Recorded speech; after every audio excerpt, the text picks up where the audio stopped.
सर्वप्रथम भगवान के अभिन्न प्रकाश विग्रह श्री गुरुपाद पद्म पूज्यपाद त्रिदंडी स्वामी अष्टोत्तर सत श्री श्रीमद भक्ति प्रसाद विष्णु गोस्वामी गुरुदेव महाराज के पावन श्री चरण कमलों में असंख्य कोटि दंडवत ज्ञापित करते हुए उनकी अहेतु की कृपा प्रार्थना करती हूँ। परम गुरुदेव नित्य लीला पृष्ठों विष्णुपाद श्री श्रीमद भक्ति दयित माधव गोस्वामी महाराज परमेष्ठि गुरुदेव जगत गुरु भक्ति सिद्धांत सरस्वती गोस्वामी ठाकुर प्रभुपाद व समस्त गुरु परंपरा जयुक्त हूँ। सपार्षद श्रीमन नित्यानंद प्रभु श्री गौर हरि वृंदावन बिहारी श्री राधा गोपीनाथ भगवान जयुक्त हूँ। वे हम सभी पर अपनी कृपा वर्षण करें जिससे भगवान के पवित्र नाम और हरि गुरु वैष्णव सेवा में हमारी रुचि उत्पन्न हो सके। आज की इस प्रातःकालीन कक्षा में हम श्रवण करेंगे श्रीमद् भागवतम के अंतर्गत तृतीय स्कंध और 33 नंबर चैप्टर है। इसको आज हम प्रारंभ करेंगे। ओम नमो भगवते वासुदेवाय। ओम नमो भगवते वासुदेवाय। ओम नमो भगवते वासुदेवाय। भगवान श्री कपिल अपनी माता देवहूति को उपदेश कर रहे हैं और इसको श्री मैत्रेय मुनि श्रवण करा रहे हैं। परम महाभागवत जो है विदुर जी उनको श्रवण करा रहे हैं और जो सूत गोस्वामी जी हैं वो श्रवण करा रहे हैं सौनक जी के प्रतिनिधित्व में 88,000 ऋषि मुनियों को। मैत्रेय उवाच एवं निशम्य कपिलस्य वचो जनित्री सा कर्दमस्य दयिता किल देवहूतिः विश्रस्त मोहपटला तमभिप्रणम्य तुष्टावतत्व विषयांकित सिद्धि भूमिम्। श्री मैत्रेय मुनि ने कहा, इस प्रकार भगवान श्री कपिल की माता एवं श्री कर्दम मुनि की पत्नी देवहूति भक्ति योग तथा दिव्य ज्ञान संबंधी समस्त विद्या से मुक्त हो गई। उन्होंने उन श्री भगवान को नमस्कार किया जो मुक्ति की पृष्ठभूमि सांख्य दर्शन के प्रतिपादक हैं और तब निम्नलिखित जो अब हम स्तुतियां श्रवण करेंगे उनके द्वारा उन्होंने उन्हें प्रसन्न किया। भगवान से संपूर्ण उपदेशों को ग्रहण करने के बाद देवहूति माता जी ने एज ए शिष्य जिस प्रकार से होना चाहिए ऐसे उनका वंदन किया, उनकी स्तुति की। देवहूतिरुवाच अथाप्यजो अन्तः सलिले शयानं भूतेन्द्रियार्थं मयं वपुस्ते गुणप्रवाहं सदस्येष बीजं दध्यो स्वयं यज्जठराब्जजातः। देवहूति ने कहा, ब्रह्मा अजन्मा कहलाते हैं क्योंकि वे आपके उदर से निकलते हुए कमल के पुष्प से जन्म लेते हैं और आप ब्रह्मांड के तल पर समुद्र में शयन करते रहते हैं। लेकिन ब्रह्मा ने भी केवल अनंत ब्रह्मांडों के उद्गम स्रोत आपका ध्यान ही किया।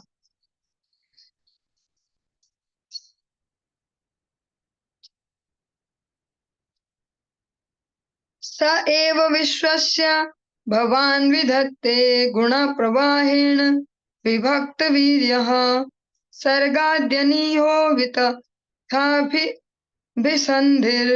आत्मेश्वरो अतर्क्य सहस्त्र शक्तिः।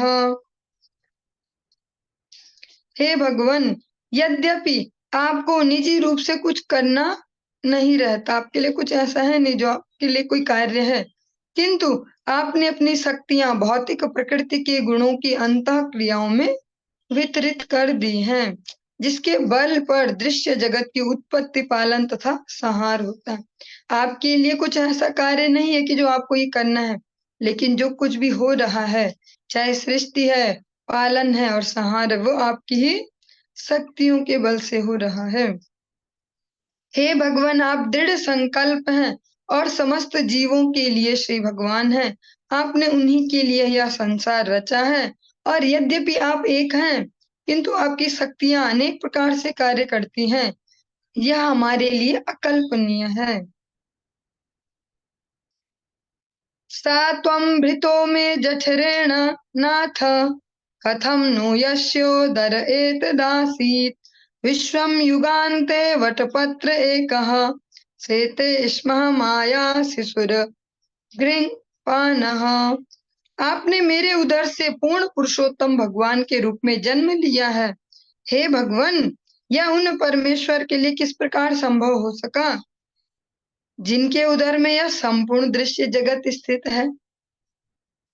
इसका उत्तर होगा कि ऐसा संभव है क्योंकि कल्प के अंत में आप वट वृक्ष की एक पत्ती पर लेट जाते हैं और एक छोटे से बालक की भांति अपने चरण कमल के अंगूठे को चूसते हैं। यहाँ पर देवहूति माता ही खुद प्रश्न भी करती है और खुद ही उसका उत्तर भी देती हैं। खुद ही क्वेश्चन करती है, खुद ही आंसर देती हैं कि आपके उदर से तो संपूर्ण ब्रह्मांड ने जन्म लिया। हाँ, सब कुछ आपसे उद्भूत हुआ। अहम सर्वस्य प्रभो मत्तः सर्वम प्रवर्तते। आपसे सब उद्भूत हुआ, लेकिन आप भी मेरे उदर में आ गए। आप भी मेरे उदर के द्वारा इस जगत में आए। ये कैसे हो सकता है? जिसके उदर में सब कुछ है, वो इतने छोटे से उदर में कैसे समा सकता है? फिर खुद ही शंका समाधान भी करती हैं, साथ साथ आंसर भी खुद ही देती हैं। हाँ, हो तो सकता है आपके लिए पॉसिबल, क्योंकि कर्तुम अकर्तुम अन्यथा कर्तुम, भगवान सर्व समर्थ हैं। और फिर एग्जाम्पल देती हैं जो आप सभी ने बहुत ही सुंदर प्रकार से लर्न किया होगा, याद भी होगा, अनेक जगह सुना भी होगा। करार विंदे न पदार विंदम, मुखार विंदे निवेशयन्तम, वटास्य पात्रस्य पुटये शयानम्, बालं मुकुंदम मनसा स्मरामि। इस प्रकार से आपने श्रवण किया होगा। भगवान के बहुत सारे ऐसे फोटोज, ऐसे पोस्टर देखे होंगे। एक बहुत हरे से पत्ते पे और छोटे से बाल स्वरूप में भगवान है। जैसे छोटे बच्चे करते हैं, हाथ के अंगूठे चूसते हैं, पैर के चूसते हैं, तो भगवान पैर का चूसते हुए ऐसा विग्रह है। तो वो देवहूति माता कहती कि हाँ, पहले मुझे शंका तो हो रही है कि जिसके उदर से सब निकला वो मेरे उदर में कैसे फिट हो गया, लेकिन जब मैं याद करती हूँ आपकी उस लीला को, जब सब कुछ नष्ट हो जाएगा, सब आप सब कुछ को लील जाओगे, सब कुछ समेट लोगे अपने आप में, फिर उस समय भगवान जो लीला करते हैं, उस प्रलय के जल में एक वट वृक्ष पे एक छोटा सा बालक जा रहा है। ऐसा सत्यव्रत जो राजा है, मुनि कह सकते हैं, उनको भी दर्शन करवाए भगवान ने। अब प्रलय के समय जो मत्स्य अवतार आप श्रवण करते हैं, तो वही स्वरूप भगवान ने उनको भी दर्शन करवाया। एक वट के वृक्ष के पत्ते पर छोटे सा पत्ता, उस पर भी छोटे से भगवान बाल स्वरूप में और अपना पैर का अंगूठा चूसते हुए। देवहूति माता कहती है जब आप इस प्रकार कर सकते हो तो ये क्यों नहीं कर सकते? आपके लिए तो सर्व समर्थ है।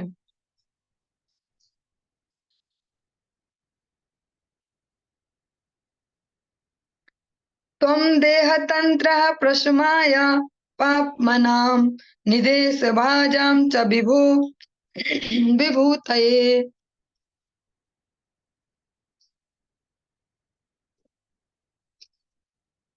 यथावतारास्तव शूकरादयस्तथा यमप्यात्म पथोपलब्धये।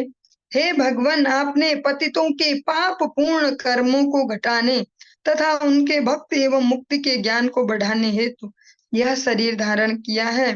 क्योंकि ये पाप आत्माएं आपके निर्देश पर आश्रित हैं, अतः आप स्वेच्छा से सूकर तथा अन्य रूपों में अवतरित होते हैं। इसी प्रकार आप अपने आश्रितों को दिव्य ज्ञान वितरित करने हेतु प्रकट हुए हैं। भगवान के जो अन्य अन्य जो अवतार हैं उनका भी इसमें वर्णन करते हैं माता सूक्ष्म रूप से। यन्नामधेय श्रवणानुकीर्तनात्, यत् प्रहवणाद्यत् स्मरणादपि क्वचित्, स्वादोऽपि सद्यः सवनाय कल्पते, कुतः पुनस्ते भगवन्नुदर्शनात्।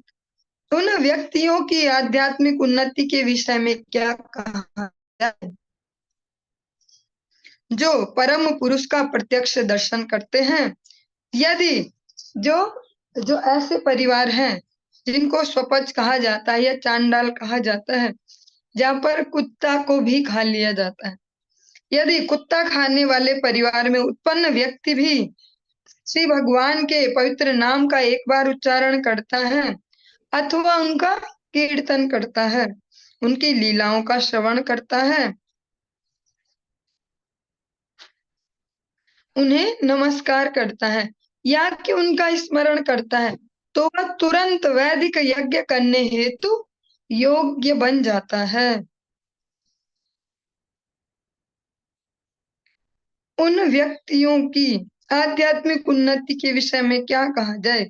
देवहूति माता कहती कि जो स्वपच है, जो चांडाल है, जो बोल सकते हैं स्वान्न भोजी है, जो कुत्ते का मांस भी खाने वाले, ऐसी कैटेगरी है, जब वो भी शुद्ध भाव से आपके नाम का उच्चारण, श्रवण, कीर्तन, आपकी लीलाओं का श्रवण करते हैं या आपको प्रणाम करते हैं, हाँ, स्मरण करते हैं, तो वो तुरंत पवित्र हो जाते हैं। वैदिक यज्ञों को करने हेतु वे इस प्रकार से कह सकते हैं अधिकारी बन जाते हैं।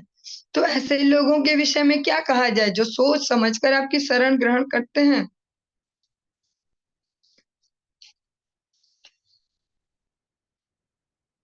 अहोबत स्वपचो हतो गरीयान् यज्जिह्वाग्रे वर्तते नाम तुभ्यं ते पुस्तपस्ते जुहुवुः सस्नुरार्या ब्रह्मानुचूर्णाम गृह्णन्ति ये ते।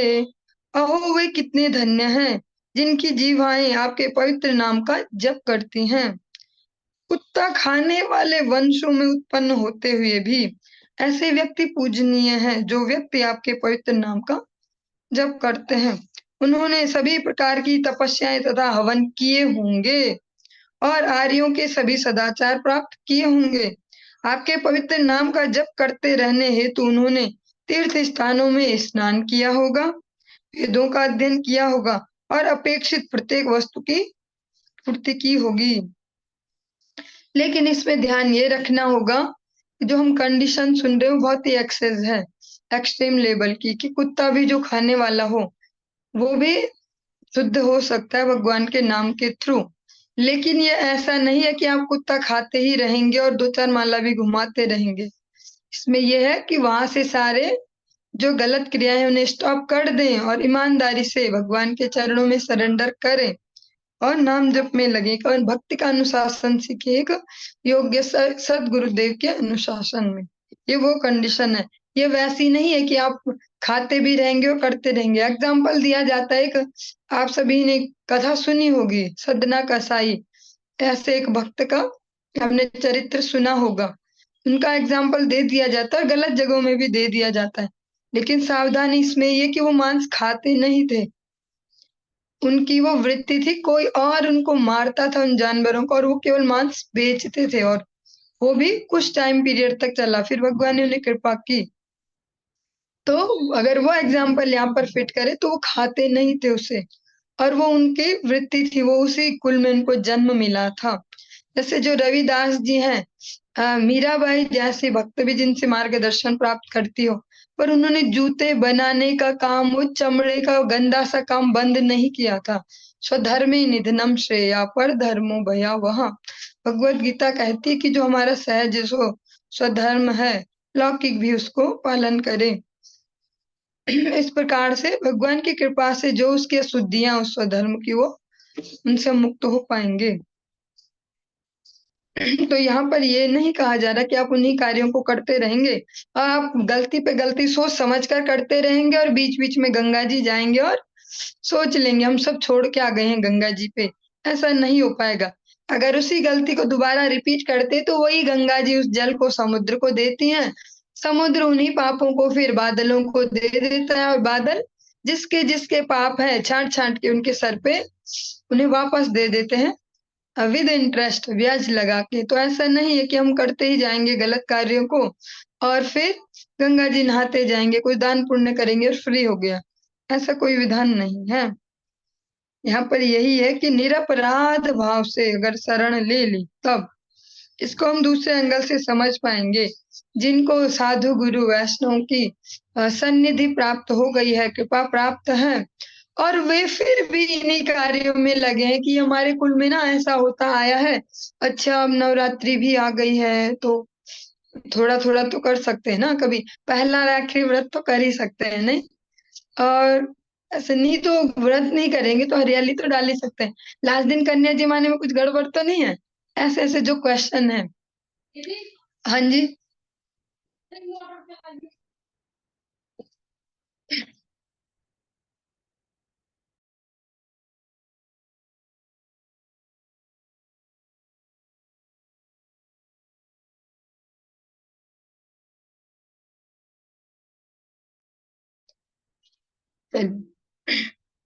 तो जो इस प्रकार के जो क्वेश्चन हैं वो तभी हैं कि जब हम सही प्रकार से जो भगवान की शरण है उसको समझ नहीं पा रहे हैं, जो गुरु वैष्णव का महत्व है एक जीवात्मा के जीवन में उसको नहीं जानते, तब तक ये ऐसे क्वेश्चन है।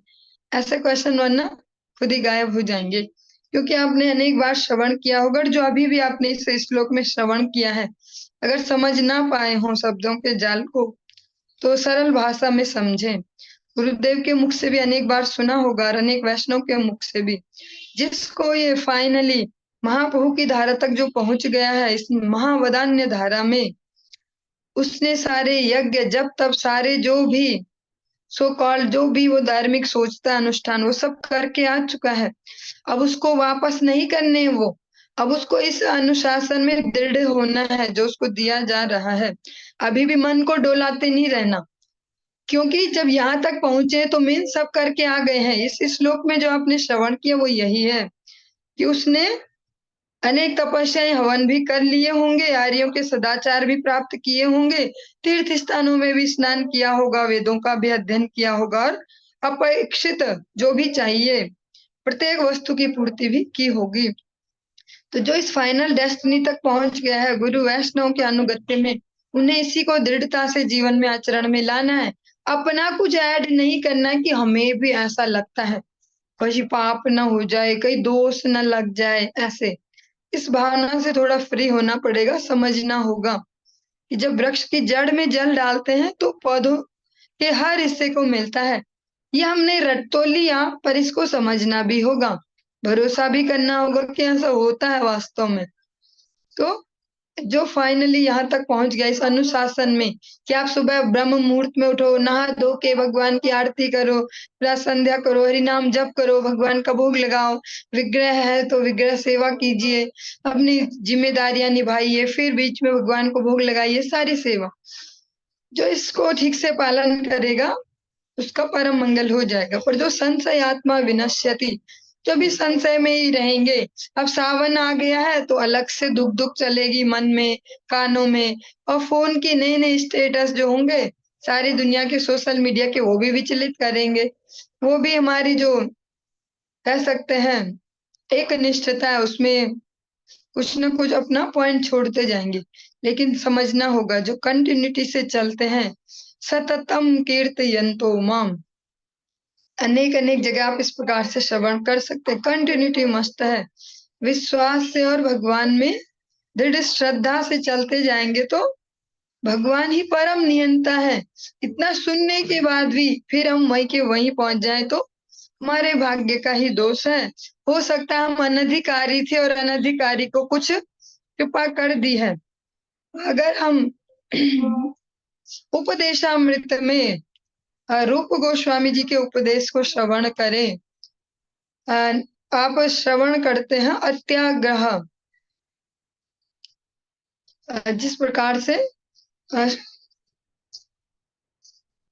श्रवण करते हैं नियमाग्रह, इसमें एक शब्द सुनते होंगे नियमाग्रह, उसमें जो नियमाग्रह है वो उसको ऐसे डिफाइन किया जा सकता है कि ऐसे जो निम्न लेवल पर जो कुछ है उसके प्रति भी आग्रह रखना, आप ऊपर सीढ़ी में जा चुके हो, फिर भी एक टांग नीचे पर ही रखेंगे।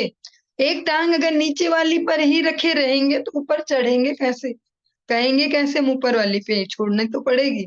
तो जो भी हमारे इस प्रकार के जो नियमाग्रह हैं, जो दुराग्रह तो नहीं कहेंगे, वो थोड़ा रफ वर्ड हो जाएगा, नियमाग्रह, उनको छोड़ना ही होता है। यही यहाँ पर हम श्रवण कर रहे हैं। जो यहाँ तक पहुंच गया वो सब करके आ ही चुका है, तो उसको ऐसे विचलित नहीं होना है। कहीं देखा बहुत बड़ा कुछ अनुष्ठान चल रहा है, अरे हमने तो नहीं करवाया। अच्छा, लोग तो शांति पाठ भी करवाते रहते हैं पंडित जी बुला बुला के बीच में, हम तो ऐसा नहीं कर रहे। पूर्णिमा को कोई ऐसा करता है, कोई शनिवार को ऐसा करता है, सावन में ऐसा कर रहे हैं जी। हाँ, अलग अलग अलग अलग प्रकार के, तो ये हमें समझना होगा। सो कॉल्ड धार्मिक और आध्यात्मिक दिखना और वास्तव में समझ पाना सिंसियरली क्या है अध्यात्म, क्या है धार्मिकता, क्या है धर्म, थोड़ा दोनों में बहुत बड़ा अंतर है। तम त्वामहं ब्रह्मा परम पुमांसम प्रत्यक्षरोत तस्यात्मनि संविभाव्यम स्वतेज स्वतेजसा ध्वस्त गुण प्रवाहम वंदे विष्णुम कपिलम वेद गर्भम। हे भगवान, मुझे विश्वास है कि आप कपिल नाम से स्वयं पुरुषोत्तम भगवान श्री विष्णु अर्थात परम ब्रह्म हैं। समस्त ऋषि मुनि इंद्रियों तथा मन के उद्योगों से मुक्त होकर आपका ही ध्यान करते हैं, क्योंकि आपकी कृपा से ही मनुष्य भौतिक प्रकृति के 3 गुणों के बंधन से छूट सकता है। प्रलय के समय समस्त वेद आप में ही स्थान पाते हैं। यहाँ पर जो देवहूति माता है वो स्पष्ट कहती हैं कि आप ही स्वयं भगवान नारायण हैं।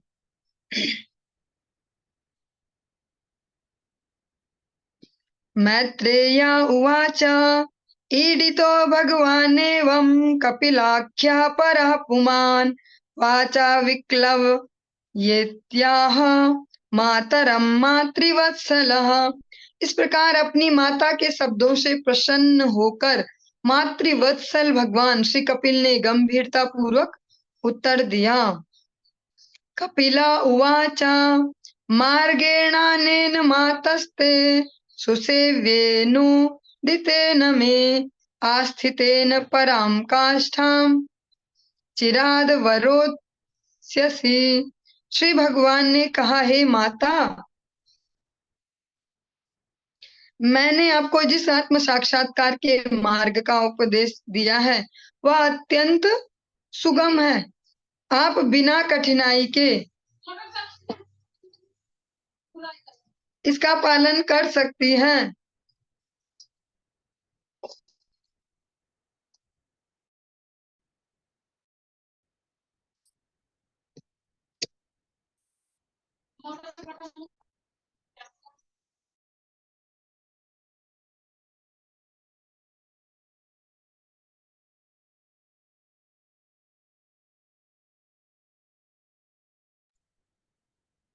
हरे कृष्ण। हे माता, मैंने आपको जिस आत्म साक्षात्कार के मार्ग का उपदेश दिया है वह अत्यंत सुगम है। आप बिना कठिनाई के इसका पालन कर सकती हैं और ऐसा करके आप इसी शरीर में शीघ्र ही मुक्त हो सकती हैं।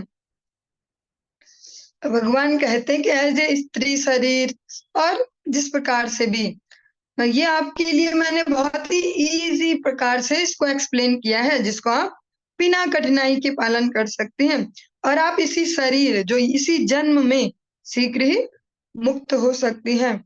भगवान ने कितनी स्पष्टता से भक्तियों को यहाँ डिफाइन किया है। अगर हम भी ज्यादा कुछ न करके इसको भी अगर पालन करते हैं तो भगवान गारंटी दे ही रहे हैं, अपनी माँ को दे रहे हैं, तो हम सब भी इसमें शामिल हो ही सकते हैं कि इसी बार ही भगवत साक्षात्कार, भगवत सेवा की प्राप्ति संभव है।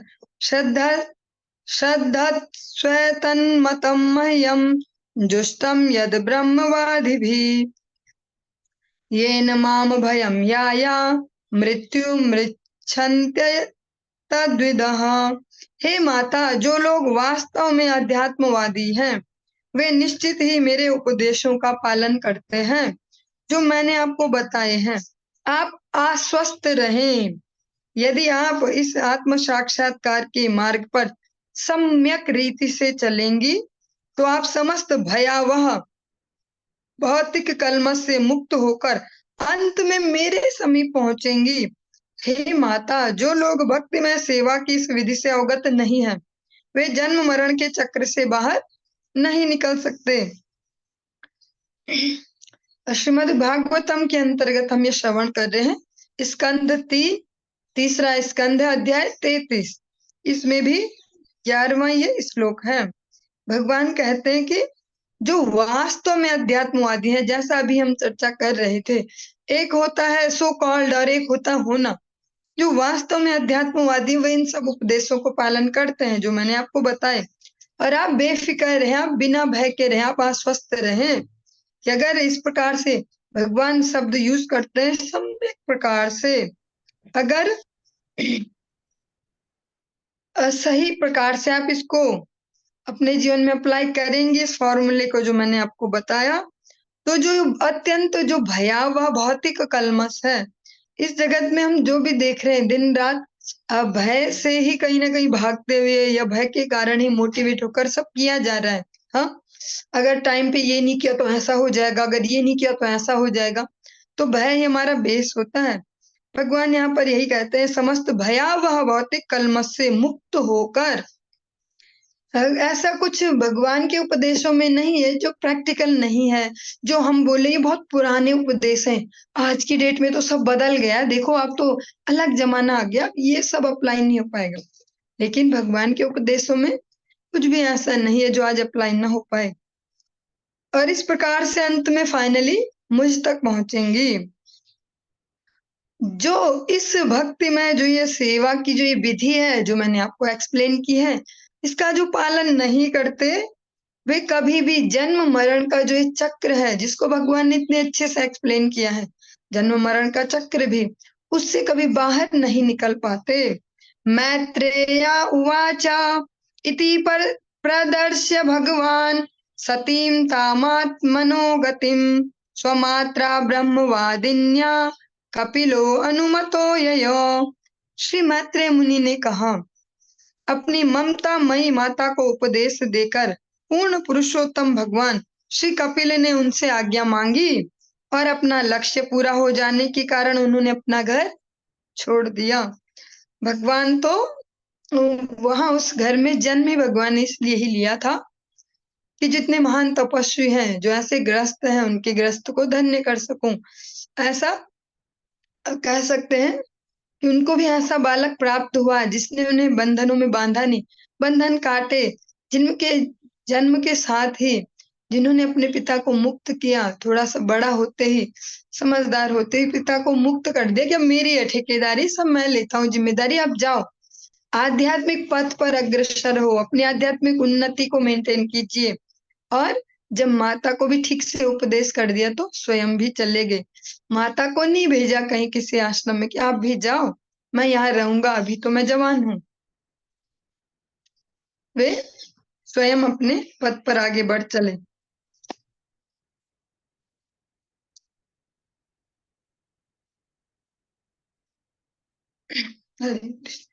सा चापि तनयोक्तेन योगादेशेन योगयुक्त तस्मिन्नाश्रमापीडे सरस्वत्याः समाहिता। अपने पुत्र के उपदेशानुसार देवहूति उसी आश्रम में भक्ति योग का अभ्यास करने लगी। उन्होंने श्री कर्दम मुनि के घर में समाधि लगाई जो फूलों से इस प्रकार सुसज्जित था मानो सरस्वती नदी का फूलों का मुकुट हो। चलिए इस पे अलग से एक्सप्लेनेशन करने की बजाय जो इसमें दिया हुआ है तात्पर्य इसको ही हम श्रवण कर लेते हैं। देवहूति जी ने अपना घर नहीं छोड़ा क्योंकि स्त्री के लिए घर छोड़ने की कभी भी संस्तुति नहीं की जाती, वह पराश्रित होती है। यदि देवहूति विवाह के पूर्व अपने पिता स्वयंभू मनु के संरक्षण में थी, फिर उनके पिता ने उन्हें श्री कर्दम मुनि को सौंप दिया। अपनी युवा अवस्था में वे अपने पति के संरक्षण में थी और तभी उन्होंने पुत्र रूप में भगवान कपिल को जन्म दिया। जो ही पुत्र बड़ा हुआ, उनके पति ने गृह त्याग कर दिया और इसी प्रकार पुत्र ने भी अपनी माता के प्रति अपने कर्तव्य को पूरा करने के पश्चात घर छोड़ दिया। वे चाहती तो घर छोड़ सकती थी, किंतु उन्होंने ऐसा नहीं किया। वे घर में ही रहकर अपने महान पुत्र भगवान श्री कपिल के उपदेश के अनुसार भक्ति योग का अभ्यास करने लगी। उनके भक्ति योग के कारण ही उनका पूरा घर सरस्वती नदी पर फूल के मुकुट सा बन गया। इसमें बहुत सारे अलग-अलग प्रकार के मैसेजेस हो सकते हैं। वो हम खुद से भी सीख सकते हैं, खुद से भी समझ पाएँगे और अगर यहाँ से डिलीवर होंगे तो किसी को अगर कुछ हर्ट हो तो वो क्षमा भी कर सकते हैं। इसमें अ, महिलाओं को तो घर छोड़ने की संस्कृति तो नहीं है और अधिकतर कक्षा में जो है माताजी वर्ग हैं तो बहुत प्रसन्न हो सकते हैं। तो हमें तो फिर मिल ही गया सर्टिफ़िकेट कि घर नहीं छोड़ना है, तो हम ठीक है। लेकिन यहाँ ये नहीं बोला उन्होंने कि वो उसके बाद अपनी पदवी पे जमी रही कि भैया मेरे अंडर में सब है, सब चलो मेरे हिसाब से। वो वाला सीन नहीं है, यहाँ पे बिल्कुल आध्यात्मिक कारण है। और यही है कि वो आध्यात्मिक पथ पर अग्रसर हुई। ऐसा नहीं है कि वो अन्यों के जो उनके सक्सेसर हैं, उनके ग्रस्त में ही घुस-घुस के खुद ही गृहस्थी बने रहे। स्पष्ट है कि 50 वर्ष के बाद वानप्रस्थ आवश्यक है। वानप्रस्थ जो नाम दिया गया है वो है अब अपनी संपूर्ण जो शक्ति है, एनर्जी है, बल है, विक्रम है, जो भी है, वो सब अपनी आध्यात्मिक चेतना की ओर लगाए जाएँ। अपने आप को पूछा जाए कि मैं कौन हूँ इस शरीर के अंदर और गति किधर है मेरी? और इसमें हम बहुत सारे और पॉइंट्स भी देख रहे हैं। कर्दम मुनि चले गए, वो नहीं है वहाँ पर साथ में रुके हुए कि हम साथ में वानप्रस्थी, हम साथ में गृहस्थी हैं। वो चल पड़े और भगवान कपिल भी अपने आध्यात्मिक पथ पर चल पड़े। हमने एक लाइन यहाँ पर सुनी कि उन्होंने माता के प्रति अपने कर्तव्य को पूरा किया और घर छोड़ दिया। तो वो तो बहुत सारे पैसे छोड़ के नहीं गए थे माताजी के लिए या कुछ ऐसी व्यवस्थाएँ बना के अपने कुछ संतानें छोड़ के नहीं गए थे जो सेवा करेंगी, पत्नी छोड़ के भी नहीं गए थे। तो फिर उन्होंने कर्तव्य निर्वाह कैसे किया? क्योंकि वास्तविक जो संतान है या जो वास्तविक माता-पिता है, जो कोई भी रिलेशन जो वास्तविक है, जैसा आप अनेक बार गुरुदेव के कथाओं के बीच में वो विनोदपूर्ण तरीके से इसको करते हैं, आपने देखा होगा।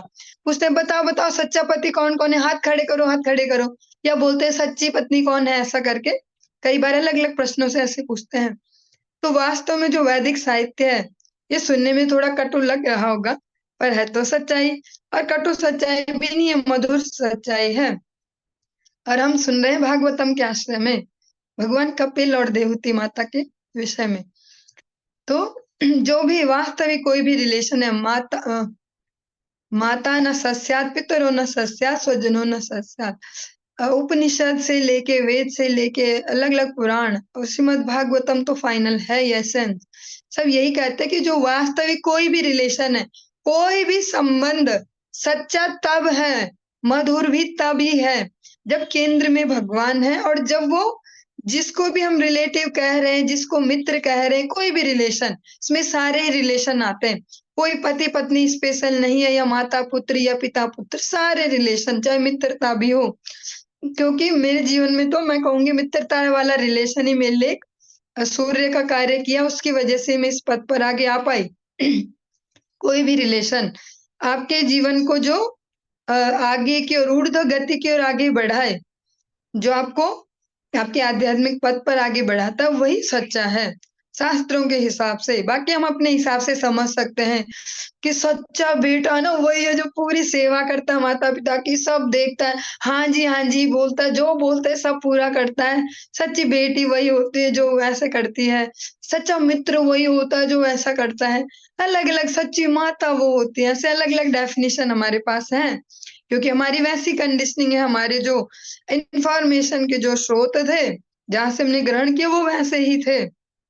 लेकिन जब हम सुनते हैं एक सम्यक स्रोत से, एक सही स्रोत से, जो श्रीमद् भागवतम के अतिरिक्त और क्या हो सकता है, वहाँ से हम यही श्रवण करते हैं जो सच्ची रिलेशनशिप है, उसके केंद्र में ही भगवान होते हैं। क्योंकि हम ये शरीर नहीं है, जो जो जीवात्मा का स्वरूप है वो एक आत्म तत्व के रूप में है, जिसका साइज़ है हमारे एक बाल के 10,000वें हिस्से के बराबर। वो हमारा वास्तविक स्वरूप है, ऐसा ही हमने साहित्य वैदिक साहित्यों में और जो कह सकते हैं अनुभवशील जो संत हैं, उनके मुख से भी यही सुनते हैं। चलो किताबों में तो लिख दिया किसी ने गलती से, पर जो आज अनुभवशील दिख रहे हैं, जिनके आचरणों में वो है, वाणी में नहीं, वाणी में तो बहुतों के ही है कि संसार मोह माया है, फिर भी साधु होते हुए अनेक अनेक पदों पर कार्य कर रहे हैं, या अनेक प्रकार का धन संग्रह या विषय संग्रह। हम किसी के उसमें नहीं जा रहे पर्सनली, हमारा टॉपिक दूसरा है। इस प्रकार से, लेकिन जो वास्तविक रिलेशनशिप है वो बेस्ड होती है भगवान पे। भगवान उसके सेंटर में है, और यहाँ हमारा मूल स्वरूप है जीवात्मा। ये शरीर तो हम है ही नहीं, क्योंकि ये जो अभी दिख रहा है शरीर, ये एक महीने पहले ऐसा नहीं था, 2 महीने पहले ऐसा नहीं था, 1 साल पहले तो बिल्कुल ही अलग था, और जब हमने जन्म लिया तो बिल्कुल ही अलग था। जब हम ये शरीर छोड़ेंगे तो और भी अलग होने वाला है। तो ये तो धारणा है ही नहीं, शरीर बेस्ड मैं और मेरा वाली यहाँ भावना है ही नहीं, देह अभिमान तो पहले ही छोड़ना ही है। तो इस बेस पर ये कहा जा रहा है, जो कर्दम मुनि है उन्होंने भी घर त्यागा, वो भी बिना टेंशन के। उनके पुत्र ने उन्हें आश्वस्त किया मैं जिम्मेदारी निभाऊंगा, पर उन्होंने वो वाली जिम्मेदारी तो नहीं निभाया कि मैं तो माता को अग्नि देख के और फ्री हो पाऊंगा। उन्होंने भी माता की वो सेवा की जो वास्तव में सेवा है, जिसको आपने श्रवण किया होगा। अगर सरल भाषा में बोले, आपने कभी बचपन में संस्कृत में या हिंदी में सुभाषितानी ऐसा करके कुछ सुने होंगे वचन, माता शत्रु पिता वैरी ये न बालो न पाठिता, न शोभते सभा मध्य हंस मध्य बकोया था। इसकी मीनिंग दूसरी दी जाती है, हमें बचपन में जब स्कूल में पढ़ते हैं, भौतिक शिक्षा को लेके इसको कहा जा रहा है, लेकिन वास्तव में ये आध्यात्मिक शिक्षा के लिए वे माता पिता शत्रु के समान है, जो वास्तव में नहीं बताते कि हमको कुछ टाइम के लिए रोल दिया गया है तुम्हारे माता पिता का। वास्तविक माता पिता भगवान ही है, वास्तविक रिलेशन उनसे ही है। तुम्हें वो माता च पिता, तुम्हें इसका वास्तविक श्लोक समझाना, याद तो कर सकते हैं टीवी में, यहाँ से वहां से सुन के, कहीं पर भी धार्मिक अनुष्ठानों में जोर जोर से बोला ही जाता है लास्ट में, त्वमेव माता च पिता, त्वमेव, ऐसे गा गा के अलग अलग प्रकार से। लेकिन अभी गणेश चतुर्थी आएगी तो आप उसमें भी श्रवण करेंगे, पहले चलेगा गणेश जी की स्तुतियां चलेंगी, फिर त्वमेव माता ऐसे, और फिर अलग से ऐसे जो भावनाओं को उद्वेलित करने वाली टोन में जय देव ऐसे ऐसे अलग अलग आप सुनते ही हैं। कोई अलग से तो नहीं कह रही हूँ। तो लेकिन उसका वास्तविक तात्पर्य समझा पाना एक संतान को कि वास्तविक माता पिता भगवान है। हम थोड़ी देर के लिए हैं, और हमें तो आता भी नहीं है माता पिता होना। हम तो जीवन भर सीख ही नहीं पाए कि माता पिता होना होता क्या है। केवल शरीर से जन्म देना या इसके लिए एक बोल सकते हैं मीडियम बनना, वो माता पिता होना नहीं है। ऐसे तो पशु पक्षी भी माता पिता हो ही रहे, पर मनुष्य शरीर में माता पिता होने की बहुत बड़ी जिम्मेदारी है, और हमें कुछ टाइम के लिए दी है भगवान ने, हमें न आते हुए भी। तो वास्तविक माता पिता भगवान है, ये बताना। यहाँ पर भगवान कपिल ने भी वास्तविक संतान का यही कर्तव्य निभाया। उन्हें आध्यात्मिक रूप से शिक्षित किया, अनपढ़ नहीं रखा अपनी माता को, सही आध्यात्मिक शिक्षा दी और चल पड़े। वो भी वहां पर नहीं है। ये सुनने में जैसे हमारे जीवन की व्यवस्थाएं चल रही हैं, सामाजिक ढांचा थोड़ा अजीबोगरीब लग तो सकता ही है, लेकिन जो जितने सूक्ष्मता से समझ पाए अपने अपने बुद्धि विवेक के हिसाब से, उतना उसका जीवन सरल होता जाएगा। फाइनली यहाँ सब इंडिविजुअल ही है। जिस प्रकार से देवहूति माता तो अकेले ही है, 9 बेटियां उनके सबके विवाह हो गए हैं, और उस समय वो वाला चलन भी नहीं था कि फोन पे रात दिन 2-2 घंटे बात करेंगे, सब पूछेंगे आज क्या क्या हुआ, माँ तुम्हारी बहू ने ऐसे किया, मैंने ऐसे किया, मेरी सास ने ऐसे किया। वो भी चलन नहीं था, तब लेटर भी नहीं भेजते थे। सब अपने अपने आश्रमों में फिट हो गए, सबके विवाह अलग अलग ऋषियों से हुए थे, और जो एक बेटा था जो परम भगवान स्वयं, वो भी चला गया था। तो उनको भी फिर डिप्रेशन हो सकता था, एकाकी जीवन का, या अनेक अनेक प्रकार की समस्याएं, पर उन्होंने भी भगवान में चित्त स्थिर किया, तो आगे का जीवन भगवान के संरक्षण में आगे बढ़ा, क्योंकि फाइनल संरक्षक भगवान ही है। चलिए, अभीक्षणावगाह कपिशान जटिलान कुटिलालकान, आत्मानं चोग्र तपसा विभ्रति चीर्णम कृशम। वे दिन में 3 बार स्नान करने लगी। अब जो देवहूति माता जिन्होंने घर नहीं छोड़ा, और हम खुश हो सकते हैं, महिलाओं के लिए नहीं ऐसा घर छोड़ना वाला, पुरुषों के लिए ये सारा लोड, 50 में वानप्रस्थ और 75 में तो बाबा जी हो जाना पड़ेगा। हाँ, महिलाओं के तो मजे हैं, बस घर पे ही रहो और सब हेड ऑफ द फैमिली बन के तड़ी से ढाट से रहो। लेकिन हम यहाँ पे श्रवण कर सकते हैं देवहूति जी ने क्या किया। वे दिन में 3 बार स्नान करने लगी। इस प्रकार उनके घुंघराले काले काले बाल क्रमशः भूरे पड़ गए। तपस्या के कारण उनका शरीर धीरे धीरे दुबला हो गया। वे पुराने वस्त्र धारण किए रही। कह सकते हैं उन्होंने एक जो तपस्वी का जीवन है उसको अपने जीवन में अप्लाई कर लिया। वो वैसा वाला नहीं किया कि हमारी योग्यता हो गई है वृद्ध होना और हम बैठे रहेंगे और सब करते रहो, हमारे मन को खुश, जीवा को खुश, और थोड़ी सी इसमें इधर उधर हुआ, 2-5 कुछ हुआ और फिर कह सकते हैं उनकी सेवा नहीं करता कोई। तो देवहूति माता का जीवन थोड़ा डिफरेंट था। प्रजापते कर्दमस्य तपो योग विजृंभितम् स स्वगार्हस्थ मनोम्यम प्राथ्यम वैमानिकैरपि। प्रजापतियों में से एक ऐसे कर्दम मुनि का घर और उनकी गृहस्थी उनकी तपस्या और योग के बल पर इस प्रकार समृद्ध थी कि उनके ऐश्वर्य से अंतरिक्ष में विमान से यात्रा करने वाले लोग भी ईर्ष्या करते थे।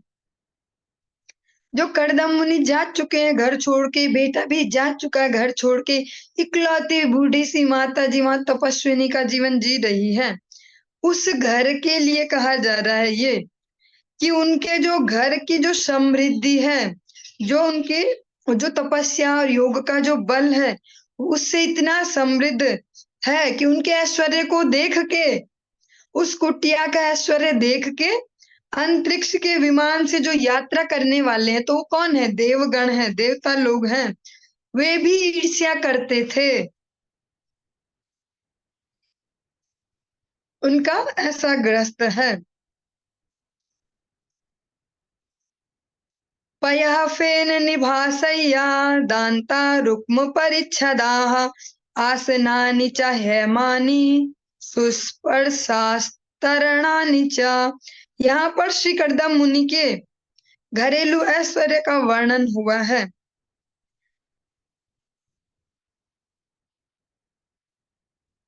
जो उनका आश्रम है उसकी सुंदरता का वर्णन है। चादर तथा जो चटाई है वे दुग्ध के समान, दुग्ध के फेन के समान श्वेत थी। जो वहां पर जो जिस प्रकार से हम कुर्सी वगैरह जो यूज करते हैं बैठने के लिए, वे हाथी के दांतों की बनी थी। लेकिन इसमें एक सावधानी है, हम इससे ये न समझ लें कि उन्होंने हाथियों को मारा था फिर अपने घर के लिए ये बनाया था, क्योंकि वो जंगल में ही रह रहे थे और जंगल में नेचुरली भी हाथी मरते हैं और नेचुरली भी उनके दांत प्राप्त हो सकते हैं। वे हमारे जैसे शहरों में नहीं रह रहे थे। वे सुनहरी जरीदार वस्त्र से ढकी थी और जो जिन पर अत्यंत मुलायम जो बैठने के लिए गद्दियां हो बिछे थे। स्वच्छ स्फटिक कुडयेषु महामारकतेषु च।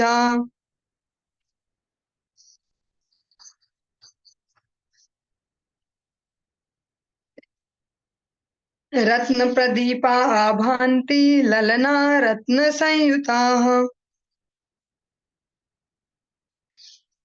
गृहोद्यानं कुसुमितैः रम्यं बहवः मरद्रुमैः कूजद्विहंग मिथुनं गायन्त मत्तमध्रुवतम्।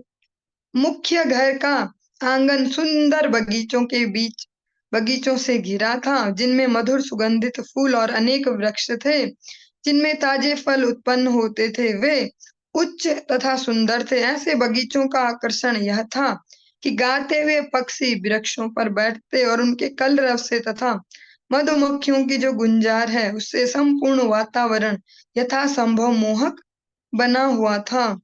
यत्र प्रविष्टमात्मानं विबुधानुचरा जगुः वाप्यामुत्पलगन्धिन्यां कर्दमेनोपलालितम्। जब देवहूति उन सुंदर बगीचे में कमल फूलों से भरे ताल में स्नान करने हेतु प्रवेश करते, तो स्वर्गवासियों के संगी जो गंधर्व गण हैं श्री कर्दम मुनि के महिमा में ग्रस्त जीवन का गुणगान करते। देवहूति के महान पति कर्दम मुनि उन्हें सभी कालों में सुरक्षा प्रदान करते रहे।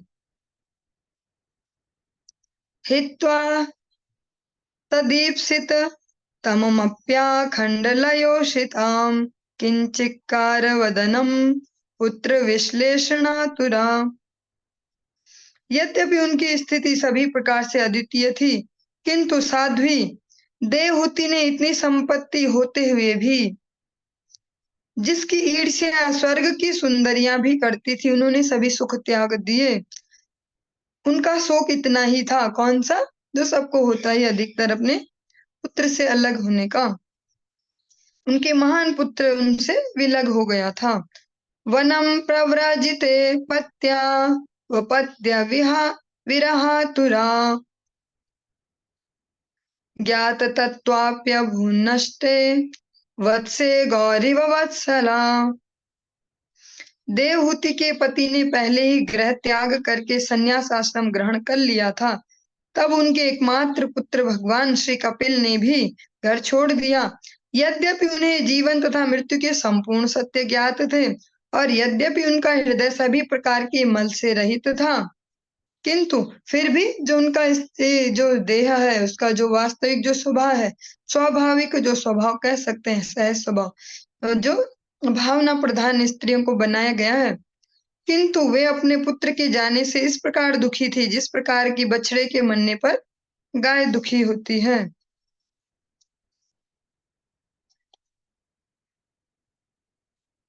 तमेव ध्यायति देवं पत्यं कपिलं हरिं बभूवाचिरतो वत्सा निःस्पृहा तादृशे गृहे। हे विदुर, इस प्रकार अपने पुत्र पूर्ण पुरुषोत्तम भगवान श्री कपिल का ध्यान करती हुई वे शीघ्र ही उत्तम रूप से सजे अपने घर के प्रति अनासक्त हो उठी। जिस प्रकार से हमने श्रवण भी किया था, जब उनका ग्रस्त वास्तव में प्रारंभ हुआ, कर्दम मुनि ने अपने केवल संकल्प से ही उनके लिए सारी सामग्रियां उपलब्ध करवा दी थी, लेकिन आज वो अपने इस प्रकार के जो उत्तम जो घर है उसके प्रति भी अनासक्त हो उठी। ध्यायति भगवद्रूपं यदा ध्यान गोचरम सुतः प्रसन्न वदनम समस्त व्यस्त चिंतया।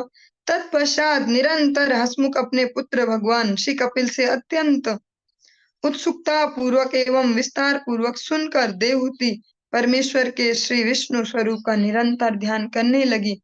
जैसा भगवान कपिल ने उन्हें गाइड किया था, इस प्रकार वे करने लगी। भक्ति प्रवाह योगेन वैराग्येण बलीयसा युक्तानुष्ठान जातेन ज्ञानेन ब्रह्म हेतुना विशुद्धेन तदात्मानमात्माना विश्वतो मुखम स्वानुभूत्या तिरोभूता माया गुण विशेषणम। उन्होंने भक्ति योग में गंभीरता पूर्वक संलग्न रहकर ऐसा किया। क्योंकि उनका वैराग्य प्रबल था, अतः उन्होंने मात्र शरीर की आवश्यकताओं को ग्रहण किया। वे परम सत्य के साक्षात्कार के कारण ज्ञान में व्यवस्थित हुई, उनका हृदय शुद्ध हो गया, वे पूर्ण पुरुषोत्तम भगवान के ध्यान में पूर्णतः निमग्न हो गई और भौतिक प्रकृति के गुणों से उत्पन्न सभी दुर्भावनाएं समाप्त हो गई। उन्होंने, जो पहली लाइन इसमें है और लास्ट लाइन भी है, दोनों ही बड़ी विशेष हैं। उन्होंने भक्ति योग में गंभीरता पूर्वक संलग्न रहकर ऐसा किया।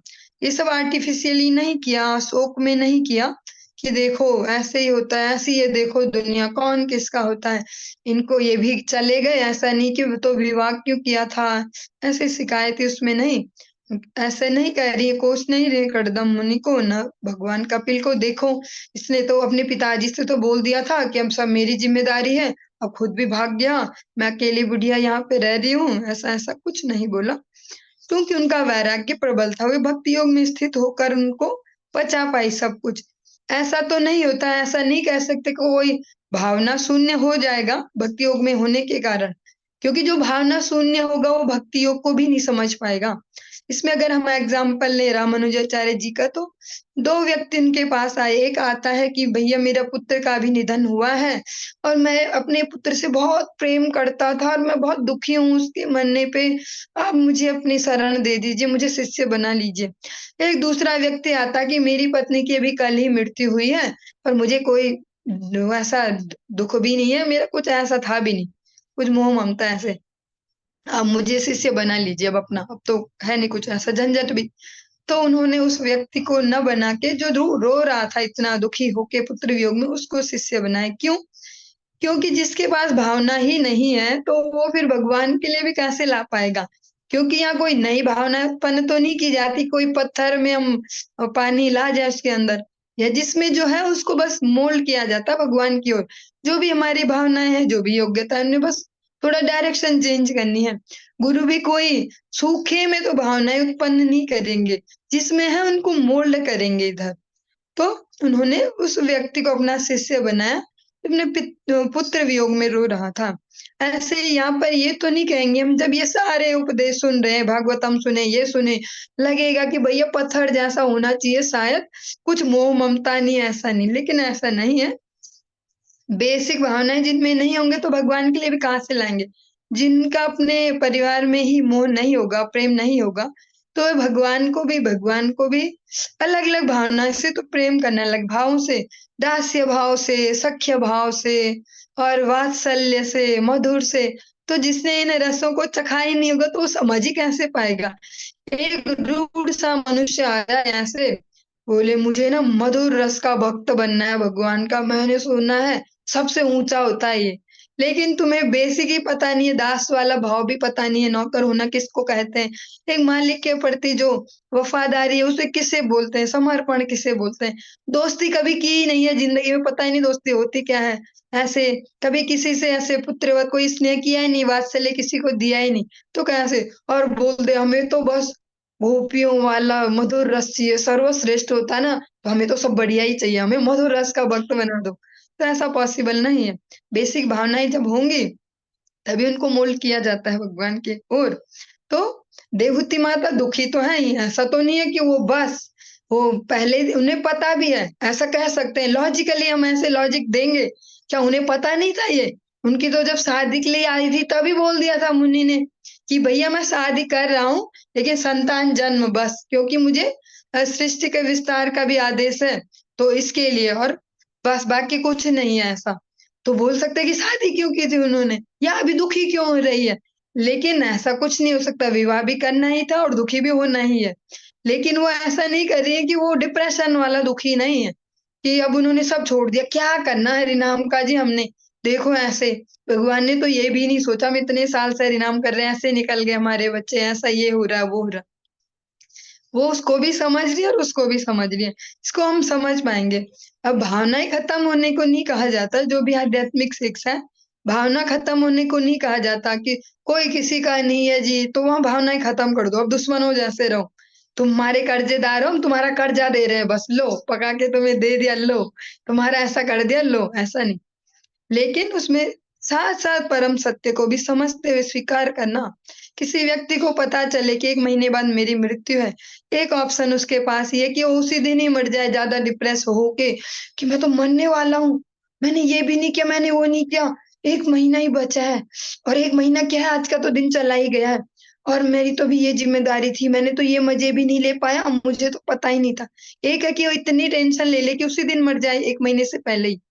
एक है कि उस 1 महीना है ना अभी, चलो अब मैं फटाफट लिस्ट बनाऊँ 1 महीने में मैं क्या-क्या कर सकता हूँ। ऐसा भी ऑप्शन है कि जब मरना पक्का ही है, दोनों ही प्रकार है।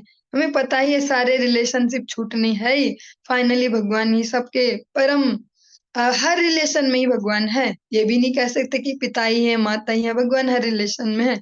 भगवान ही एकमात्र ऐसा है जो कुछ भी बन सकते हैं, सब कुछ बन सकते हैं हमारे लिए, सब कुछ हमारा पूर्ण कर सकते हैं। तो उन्होंने भक्ति योग में गंभीरता पूर्वक संलग्न रहकर ऐसा किया। कोई मटीरियलिस्टिक, कोई डिप्रेशन में नहीं किया। चूँकि उनका वैराग्य प्रबल था, अतः उन्होंने जो शरीर की जो हम यहाँ धारणा सुनते भी हैं, जगत गुरु श्रील भक्ति सिद्धांत सरस्वती ठाकुर प्रभुपाद भी कहते हैं, यथा योग्य विषय भुंज अनासक्त है, या युक्त वैराग्य की जो धारणा देते हैं, जितना आवश्यक है उतना स्वीकार करिए, अत्यधिक में अपने को लगाएँगे तो फँसते चले जाएँगे। और ये भी नहीं कह रहे हैं कि जो नेसेसरी है उतना भी मत करो, दिखाने के चक्कर में कि हम बहुत महान भक्त हो गए जी। वे परम सत्य के साक्षात्कार के कारण ज्ञान में व्यवस्थित थी, उनका हृदय शुद्ध हो गया।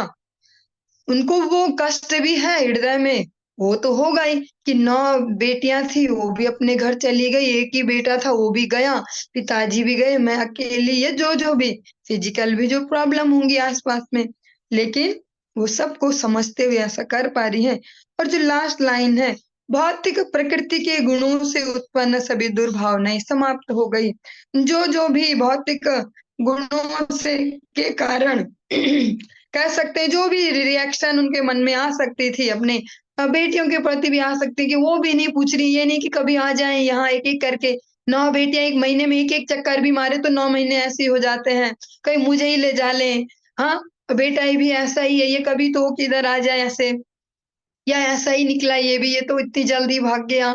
इसके चक्कर में तो मैंने ढाँढस बनाया था चलो एक बेटा तो है मेरे पास ऐसे, या पति भी ऐसे, वो ऐसे कुढ़-कुढ़ के नहीं, यहाँ पर यही कहा जा रहा है, प्रारंभ यहाँ से किया कि वो भक्ति योग में दृढ़ होकर ये सब कर रही हैं। प्रारंभ में कहा कि भक्ति योग में सुदृढ़ होकर ये सब कर रही हैं और अंत में कहते हैं कि जो भौतिक गुणों के कारण जो दुर्भावनाएँ कुछ भी आ सकती है, उन सबसे वो मुक्त थी। वो कोई रिएक्शन में नहीं जी रही थी कुढ़-कुढ़ के। तो चलिए आज की इस चर्चा को हम यहीं विराम देंगे, आगे कंटिन्यू करेंगे। हरि बोल।